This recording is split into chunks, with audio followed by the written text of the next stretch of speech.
Assalamualaikum warahmatullahi wabarakatuh. Bagaimana kabarnya teman-teman?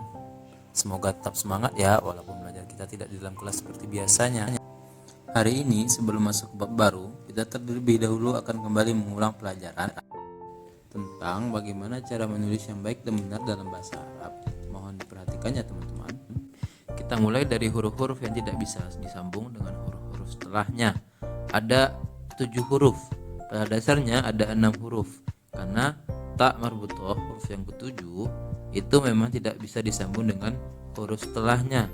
Karena dia biasanya memang berada pada huruf terakhir dari sebuah kata. Maka ada 6 huruf yang harus teman-teman hafal, yaitu alif, dal, za, ro, za, wa. Penulisan huruf-huruf tersebut tidak berubah baik dia di awal, di tengah, maupun di akhir.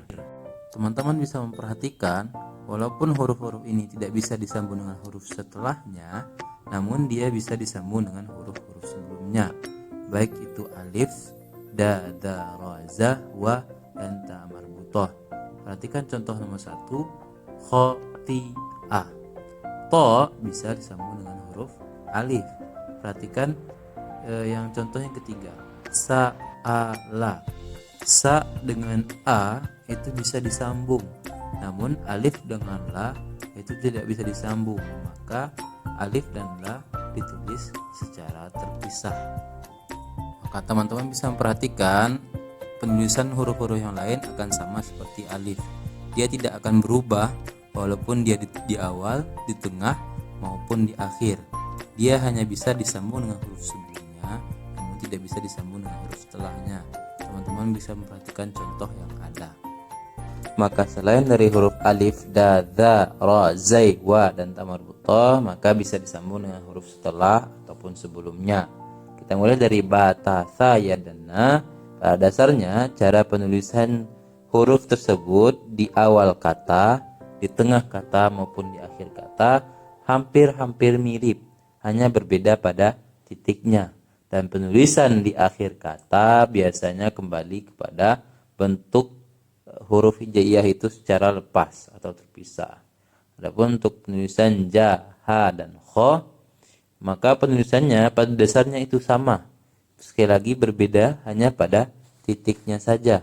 Baik itu penulisan di awal kata, di tengah kata, maupun di akhir kata. Dan penulisan akhir kata itu mengulang kembali penulisan huruf hijaiyah secara terpisah. Adapun untuk penulisan sin, shin, sod, dan dot yang terletak di huruf pertama atau kedua, kita hanya mengambil bagian pertama tanpa bagian melengkungnya. Untuk penulisan di huruf ketiga, kembali kita gunakan huruf awalnya atau huruf terpisahnya. Adapun untuk huruf to dan zo, itu baik di awal, di tengah, ataupun di akhir kata, penulisannya tetap sama, tidak ada yang berubah. Untuk huruf ain dan ghain, penulisannya sama, hanya berbeda di letak titiknya saja. Untuk penulisan di kata pertama, itu kita ambil bagian atasnya saja. Untuk penulisan di huruf yang tengah, itu kita buat hampir seperti lingkaran, tapi tidak lingkaran sempurna. Kemudian untuk penulisan di kata terakhir itu mengambil dari penulisan ain dan ghain di tengah. Adapun untuk fa dan ko, penulisannya pada dasarnya sama. Adapun di awal kita hanya mengambil bagian lingkarannya saja. Untuk di tengah kita dibulatkan, dan untuk akhir kita tiru seperti penulisan pada fa dan ko, huruf terpisah. Bentuknya sama, hanya berbeda di titiknya saja.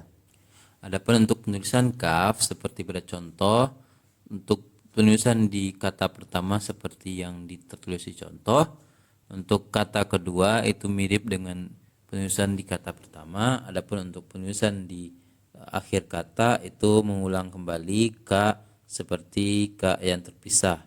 Penulisan la seperti pada contoh, garis saja tanpa lengkungan yang terlalu kelihatan. Kemudian untuk di tengah itu lurus ke atas. Kemudian untuk penulisan di akhir kata itu mengulang kembali seperti huruf la yang terpisah. Untuk penulisan H bisa teman-teman lihat bagaimana penulisannya untuk H di awal, di tengah maupun di akhir. Teman-teman tinggal mempraktekkan. Kalau teman-teman bingung, teman-teman bisa merujuk pada Al-Qur'an karena pada dasarnya bahasa Arab adalah diambil dari Al-Qur'an. Adapun untuk penulisan lam dan alif, teman-teman kadang sering salah di sana atau huruf-huruf lain yang kemudian disambung dengan huruf alif. Contohnya sin dan ana. Maka sekali lagi teman-teman harus mengingat hanya ada 6 huruf yang tidak bisa disambung dengan setelahnya.